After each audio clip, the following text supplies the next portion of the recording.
You're watching Story Truth, a regular video series exploring real stories about real people, places, events, and things. I first ran into Tim O'Brien's The Things They Carried years ago in a college classroom. At the time, I was too busy to care. A decade later, with a bit more knowledge of stories in the world, this has changed.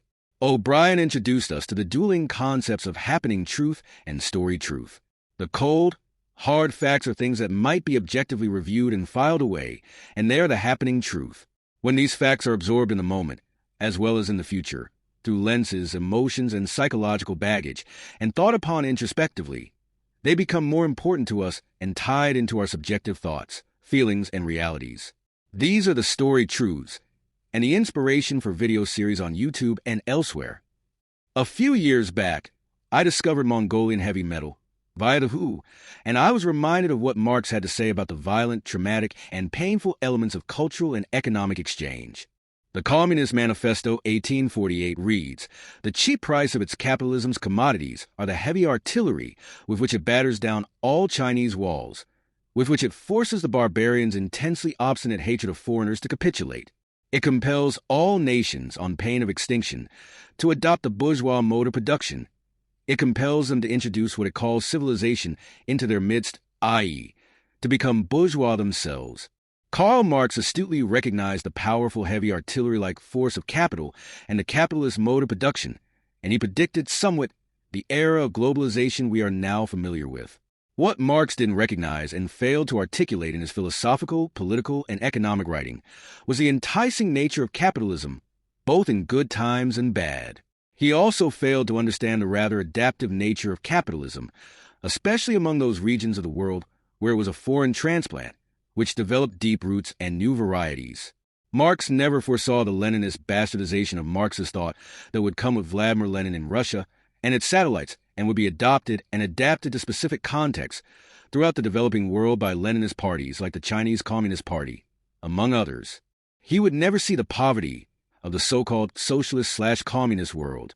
He would never know the brutal crackdowns, the gulags, the massive famines, the corruption of the Marxist-Leninist elites, and he would never witness the decay and collapse of the Soviet Union and other socialist/communist nation-states and power blocs.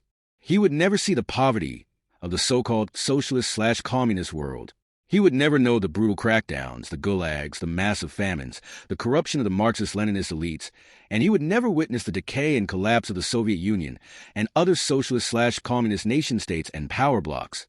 The era of the hypermobile global economy was the byproduct of rather fringe economists who would be propped up by conservative politicians across the globe, particularly in the United States and the United Kingdom. After the 1970 stagnation and energy crises, the United States managed to oversee one of the largest transfers of wealth in history, with billions of petrodollars sitting in American banks.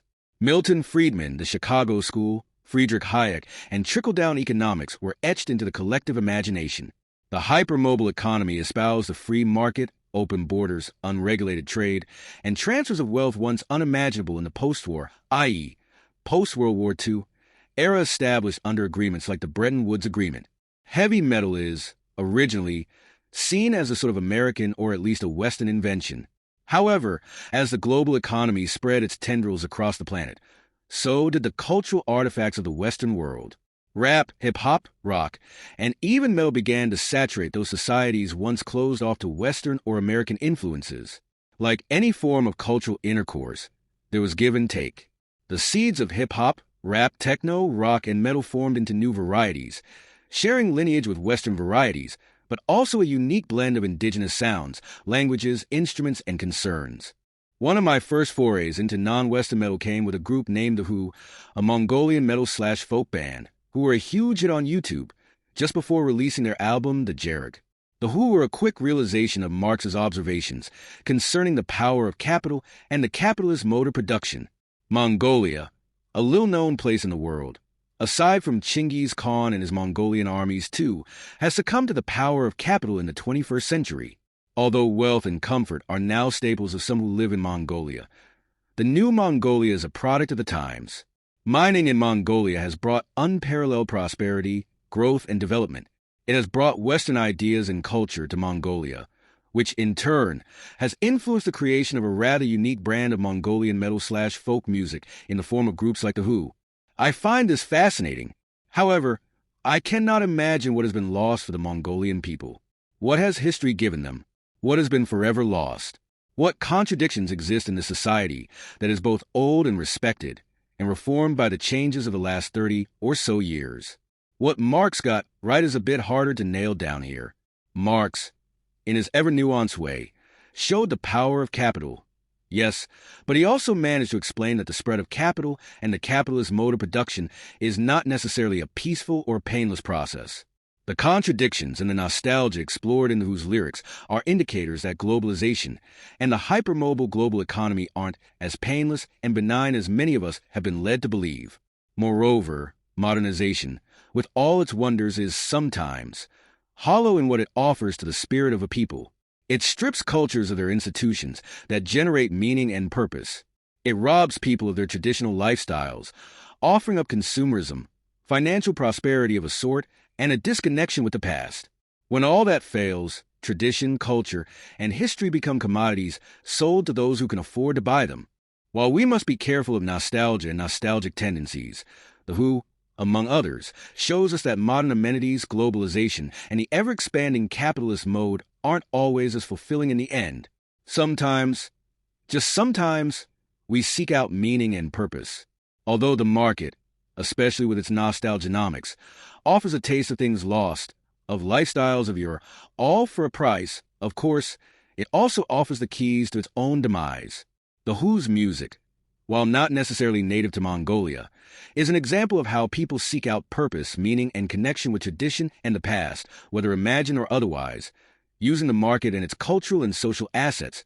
To do so, The Who are a great example of traditionalism and revivalism percolating to the top of the capitalist mode. While what was lost is, most likely, lost forever, it shows that people, often stripped of their traditions, cultures, and collective past, will seek these things out despite what the market has done to them. Their pull will be quite powerful because of the failings of our current politico-economic world order. Their gravity, much like a large black hole, will exert its influence. However, how long will it take for this seemingly subversive act to be absorbed by capitalism and the globalized economy? One of the failings of traditional Marxism is the inability to account for the adaptive nature of capitalism. While Marx postulated that capitalism would end in what might be termed absolute immiseration, i.e., the depression of wages below that of subsistence level due to increased cutthroat competition creating a race to the bottom, evidence of this immiseration, particularly of the absolute variety, has failed to appear. Instead, something often discussed by neo-Marxists is relative immiseration, which is a good deal harder to nail down. With relative immiseration, we can see it playing out in countries like Mongolia, where capitalism and globalization have had a significant impact on Mongolians. Could it be that the development of heavy metal folk music by groups like The Who is a sign of relative immiseration, the glacial erosion of traditional lifestyles, cultures, languages, and collective histories, which are then replaced with new lifestyles, new cultures, new languages, and collective history? These new things are creating a disconnect, an alienation of those who have been forced into the heavily globalized economy. Nevertheless, much like previous forms of capitalism, the capitalism that dominates the new millennium will likely absorb and commoditize these attempts at finding meaning and purpose. In other words, something that could have been a subversive resistance to the globalized economic order becomes a commodity, a product manufactured, packaged, marketed, sold, and consumed within the capitalist economic ecosystem. How do we resist something that has proven so adaptable to earth-shattering crises? Do we simply drop our defenses and succumb to the heavy artillery of capitalist economics? Do we seek out new ways? While the capitalist system isn't perfect, it is hard to see what might replace it. It is hard to conceptualize a system of political, cultural, and economic importance that would replace it. But that doesn't mean we should not seek to understand the alternatives and the realities of the politico-economic system that runs the world.